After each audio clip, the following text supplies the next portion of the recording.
Hello friends, welcome to ATM cinema. Kishkindha Kandam movie review. Movie run time వచ్చేసి 2 hours 3 minutes ఉంది. ఈ movie గురించి social మీడియాలో విన్నాను 2024లో వచ్చిన ది బెస్ట్ థ్రిల్లర్ మూవీ అని.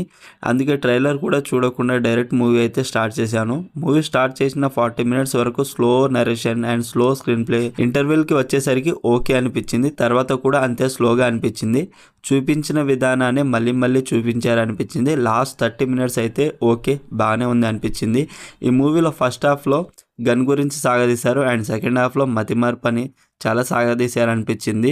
స్టోరీ ఏంటంటే, రిటైర్డ్ అయిన మిలిటరీ ఆఫీసర్ దగ్గర ఒక గన్ ఉంటుంది. అయితే ఆ గన్ ఎలక్షన్ టైంలో ఆ గన్ పోలీస్ స్టేషన్లో సబ్మిట్ చేయాల్సి ఉంటుంది. ఆ గన్ ఇంట్లో కనబడదు. ఆ గన్ని ఎవరు తీసుకెళ్లారు, ఎక్కడికి వెళ్ళిపోయింది, ఆ గన్కి చార్చోకి సంబంధం ఏంటిది అనేది మిగతా స్టోరీ. ఆసిఫ్ అలీ అండ్ అపర్ణ, విజయ్ రాఘవన్ వీళ్ళ ముగ్గురు యాక్టింగ్ అయితే చాలా బాగుంది. వీళ్ళ వల్లే కొన్ని సీన్స్ అయితే చాలా బాగున్నాయి.